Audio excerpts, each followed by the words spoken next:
Hello mga Kalingap, isang magandang araw po sa inyong lahat mga Kalingap. Gusto kong magpasalamat mga Kalingap sa inyong walang sawang pagsuporta sa buong Team Kalingap sa akin.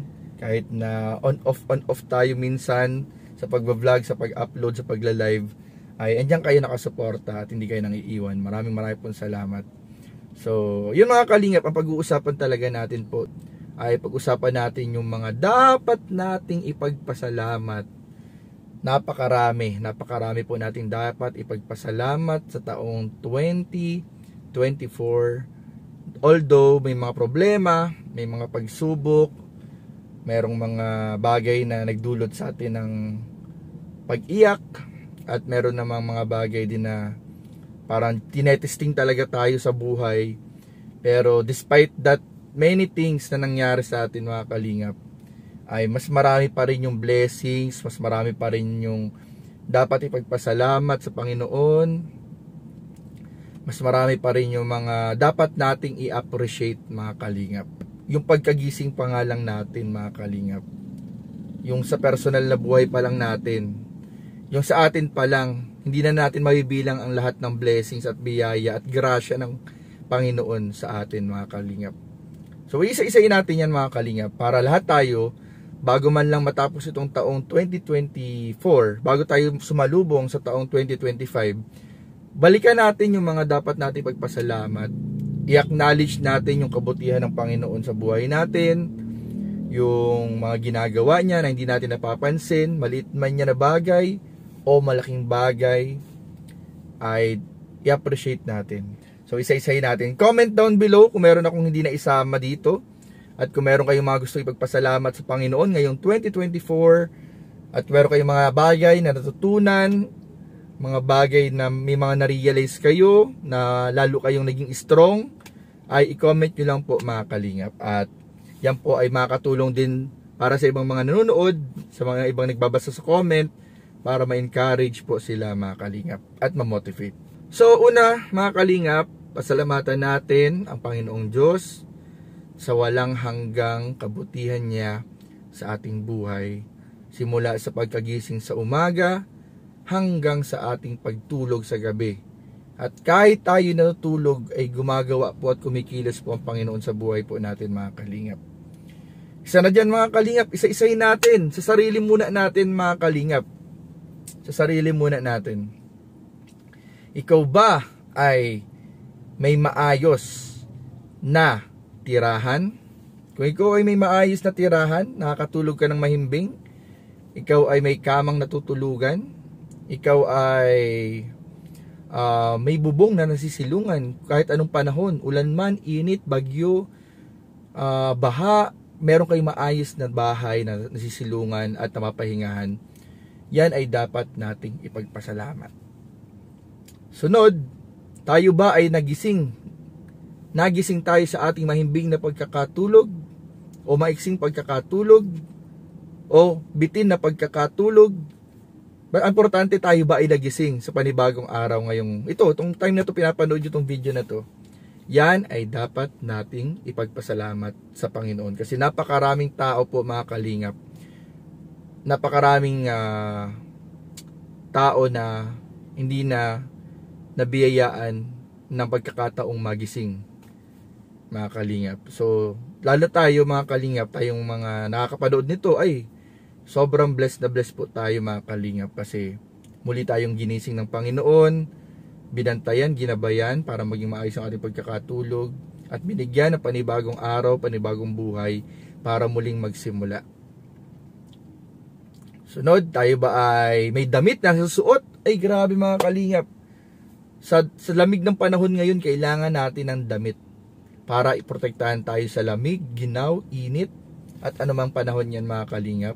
Dapat din natin ipagpasalamat yung ating mga damit, yung ating kasuotan. Tayo merong mga kasuotan tayo mga Kalingap na nasusuot, dapat natin yang ipagpasalamat. Tayo ba ay nakakapagkape sa umaga?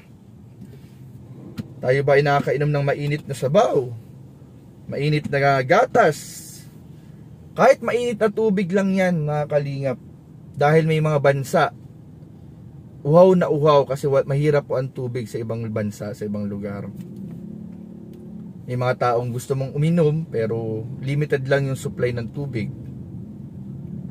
dapat nating ipagpasalamat. Umaga pa lang yan, ha. Almusal pa lang yan, mga kalingap. Wala pa yung ano pa lang yan, kape pa lang yan. Wala pa yung wala pa yung kinakain. Napakarami natin dapat ipagpasalamat na minsan nako-compromise natin, minsan nakakalimutan natin. Ano pa? Tayo ba ay may almusal? Tayo ba ay may tinapay sa pagkainan? Meron ba tayong sinangag?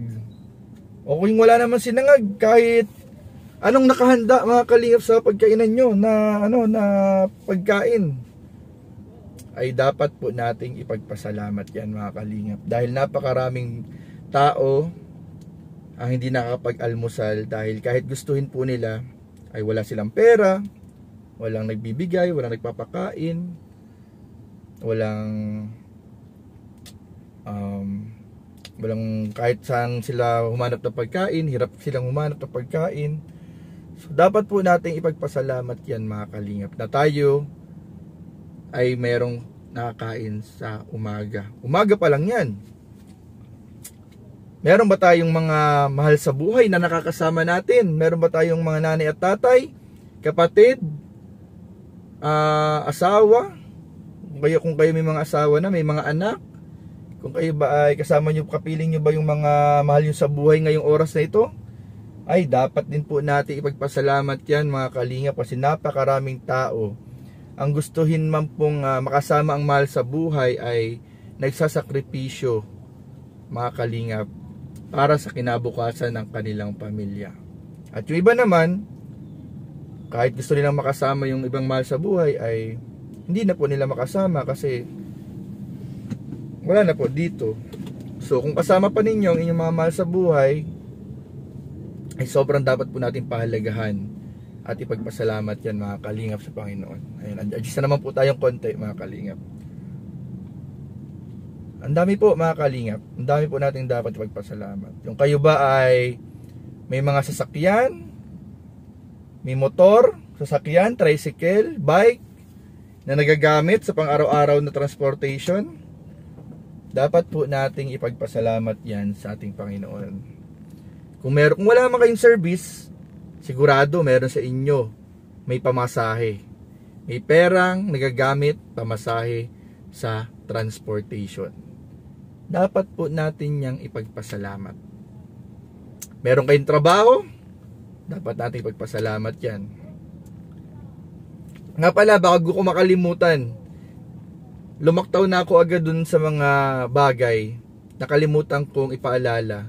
Kung kayo ay merong buhok, merong matang nakakakita, merong ilong na nakakaamoy, merong tenga na nakakarinig, merong bibig na nakakapagsalita, merong mga kamay na nakakahawak, merong mga paang nakakalakad, at kung lahat ng organs po ninyo ay functioning well, ay sobra po natin yang dapat ipagpasalamat sa Panginoon. Dahil napakaraming tao ang yung mga bagay na minsan na hindi natin napapansin ay pinagpipray nila, gusto nilang magkaroon, pero yung mga taong kumpleto minsan nako-compromise or hindi napapansin yung mga bagay na yun, yung maliliit na bagay. Napakarami po, mga kalingap, napakatrabaho, negosyo, lahat, ang daming bagay po, ang daming material na bagay ang dapat natin ipagpasalamat sa Panginoon, mga kalingap.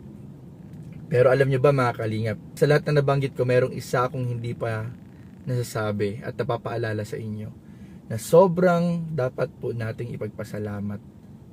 Higit sa lahat, dapat natin ipagpasalamat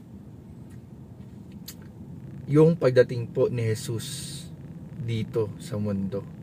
Dahil po sa pagdating po niya dito sa mundo ay naisakatuparan po, mga kalingap, yung pagtubos niya sa ating mga kasalanan, sa ating mga tao.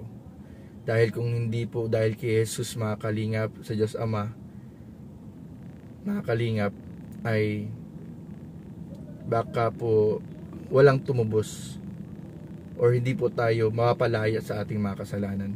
Kaya sobra mga kalingap, sobrang thankful tayo sa pagdating niya at sa ginawa niyang sakripisyo para sa atin.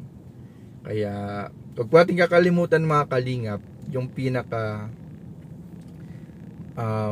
dapat nating i-appreciate sa araw ng Pasko, sa panahong ito mga kalingap, ay yung ginawa niyang sakripisyo, yung regalong ibinigay niya sa ating lahat.